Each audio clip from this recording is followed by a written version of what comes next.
been a big year.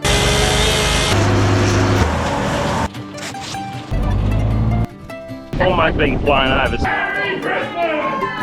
I really got no idea what I'm doing.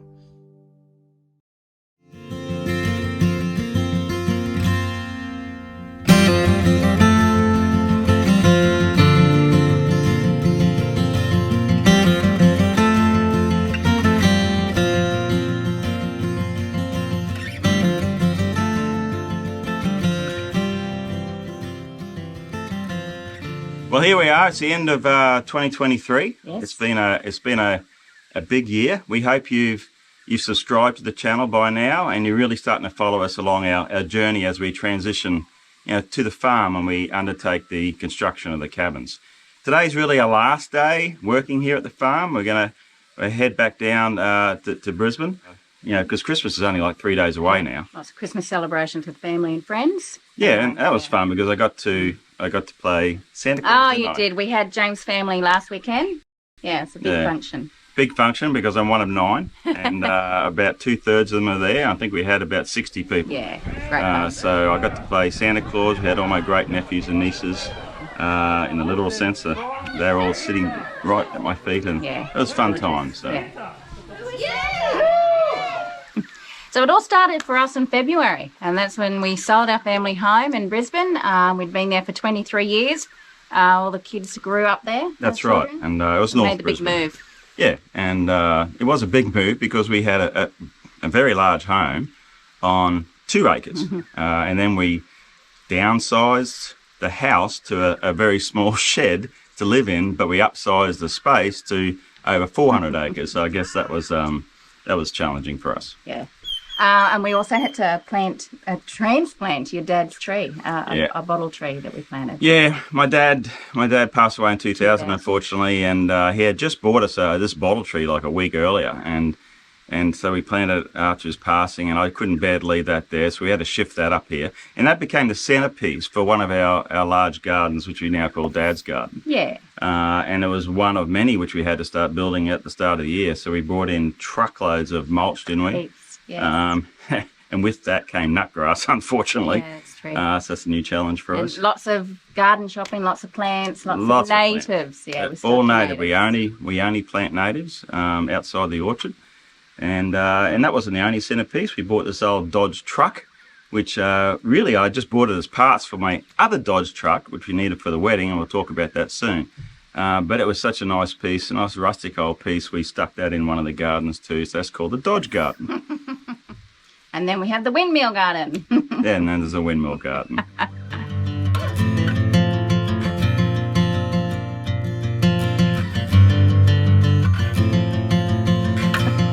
So after we made our big move, I think that our focus was, we mentioned all the gardens, and that was because of our daughter's wedding. So we spent the next 3 months just preparing the place for that. Yeah, so Jessica is our eldest daughter, our eldest child actually, and first to get married, and she really wanted a country wedding. She did. Which happened in April.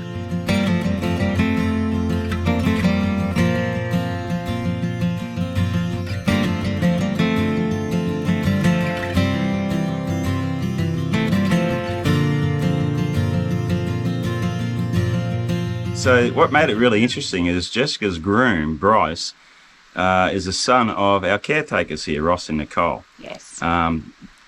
That's not how they met. It worked the other way around. Jessica and Bryce connected first, and Ross and Nicole came on board. So it was really fun. Ross and I were charged with the job of preparing the farm for that wedding. So it involved a lot of different projects. We mentioned the gardens already. That was number 1. We had to get the windmill erected. It was laying in the paddock. It was number 2. It was very close to the reception area, wasn't it? The shed. We had to get the shed ready. Clean it so up. the shed, the big farm shed, was the reception for over 100 guests. So it was very, very important as well. Swallows. As part of that problem, we had probably, I don't know, a few hundred swallows that had decided to live under the purlins of the shed. So they brought all this manure, if you like, their poop. There's lines of poop. Now, that wasn't going to work for us because we had to hold the reception there. So we had to enclose underneath there. That was another big job, wasn't it? Yeah. So the last thing really that was important was to build the the arbour for which they exchanged their vows under. So Ross did that. Ross did that. I don't know what I was doing. I couldn't really help him much with that, apart from lift the first few posts up, and he was doing the rest of it on his own. And he did a terrific job, as he always does. So, yeah, they were big projects and good times, weren't they? Oh, we're working hard. Yeah.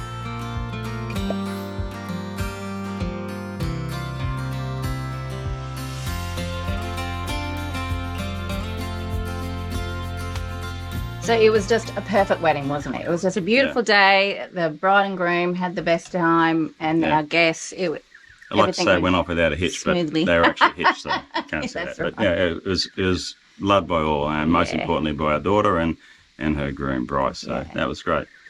And part of that, we needed to buy a tractor, apparently.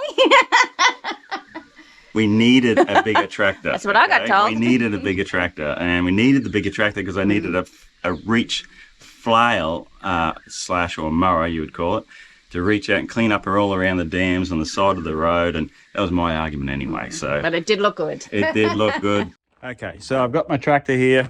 It's a Kubota 135, so 135 horsepower, which is a little bit bigger than the 80 horsepower Ferguson.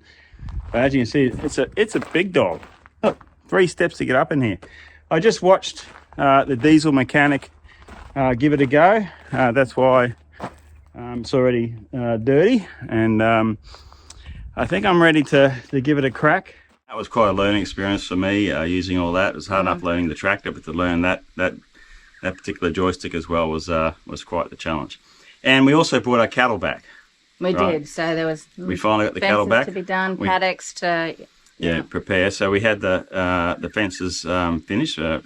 Ross and I think at that stage we had someone else helping us at that point. So we got the fences up, and we got the cattle back after a long time.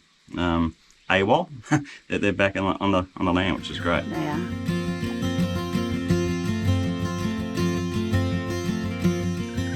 So a couple of months after the wedding, we actually had a fire come through. That was a big deal for us. We've never been through anything like that. No, that's right. I think it was in August. Yeah. And I have a strong memory of that day. It was our first westerly wind, which comes from behind us here, and it actually started just there. Yeah. So, and it blew that way. It went the direction our neighbour wanted it to go, but unfortunately it went up the hill, crept around us, all the way around the back. We do have an episode on this, so I hope you have already watched that. If not, check that one out.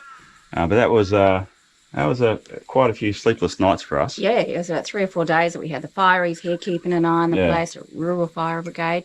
Yeah, there was helicopters, planes dropping water as well as helicopters. There was 2 dozers. Yeah. It was just a horrific time. Yeah. And that first night, I don't think we got to sleep till 5 a.m.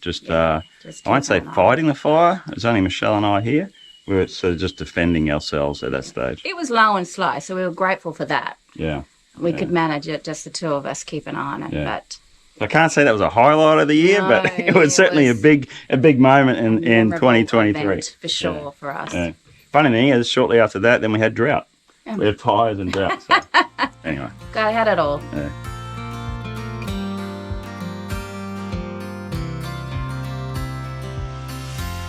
So 2023 was also the year that we started clearing the rainforest. Where's those jets? Come through here. Stunning. Just listen to the bird life too. Yeah. Beautiful. Yeah, and that's a project that was really dear to my heart, at least. You couldn't be there all the time, but I was there for most of the days. We had contractors come in because we had the small council grant, and we're in there actually pulling out the what we call weeds, the lantana and things like that, urina burr, etc. There is an episode on that, so check that out. So that's an ongoing process. That's going to go for years. We just got a second council grant to now fence it off. That's a 2024 job, but that project, I say, will go for years. I mean, 5 or so years. There's not just one rainforest. There's a second one we have to restore as well, and then we'll create some walkways through there for our guests. Yeah. But I think for me, we mentioned the fire, didn't we? It was a major event of 2023, but it was just an event. The orchard, getting the orchard, or what we call a food forest, ready, I guess that's been the most exciting thing, which we both worked on for the duration. It's gone on for more than 12 months because we had to build a fence, didn't we? Huge fence. Not just any fence. No, it wasn't any fence. No, we had to build this big steel thing, then we had to put the concrete under, yeah. You know, and once that's done, then we had to, put a summer cover crop through to prepare the soils, right? We're trying to get the soils ready. So summer cover crop, then we get the livestock in and eat that down. And then we put a winter cover crop through, let that grow, then get the animals in again and eat that down. And while we're doing that, we're preparing the soils in other ways by putting lime in there, etc. But check out the episode we have on that already. Then there's more to come. And then we had to put the irrigation in. That wasn't a small job. No, that's right. And then we planted it out. We had a great time planting that out, didn't we? Yeah. It was a big area, but we had the whole family there for a whole weekend, right? Yes. It was a whole family. Yeah, we're all there for a weekend planting that out. Planting, yeah, for sure.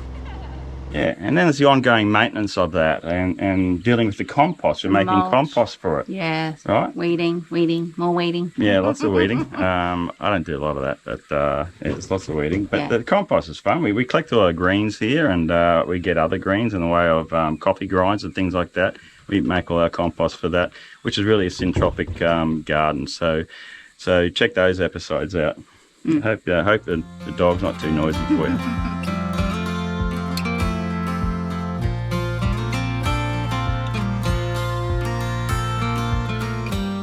So there's been lots of small projects that we've done along the way as well. Yeah, there's any number of them. Yeah. We can't name them all, but... chicken tractors, for example. That's a good example. That's a couple of days to put that together. So there's now chickens in the orchard, all netted, all netted in, and they're doing their job there. They're munching down the remaining of the cover crop to a degree, and also they're producing eggs and giving us the greens we need, the manure, if you like. So what else are we doing? We're planting a couple more hundred other trees, tube stock, all natives. We've added to the big shed. We have, Yeah, there's now some more awnings on there. We've had to work on our shed here. So there's lots of little things going on in the background all the time. Next year, the focus is solely on getting these cabins up. Yeah.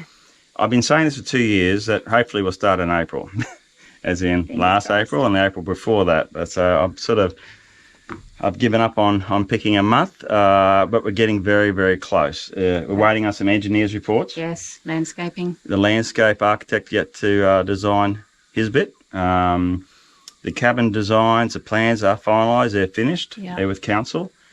And I think the biggest thing is probably the wastewater treatment plant has to be finalised. And with that, we've got to build a large, at least an acre, I would say, and I say an acre, of what we're going to call a botanic garden. So we have to keep the animals out of there, and we're going to use all that wastewater to grow a very special garden space. So nice paths. It's going to look gorgeous. And lots of private spots for everyone. So next year is a big year. Once we start those cabins, that's going to take up all our time. So stay tuned. We have a lot to show you. I hope you've already subscribed. If not, follow along and track our journey, because life is really better on the farm. There you go. Bring on 2024.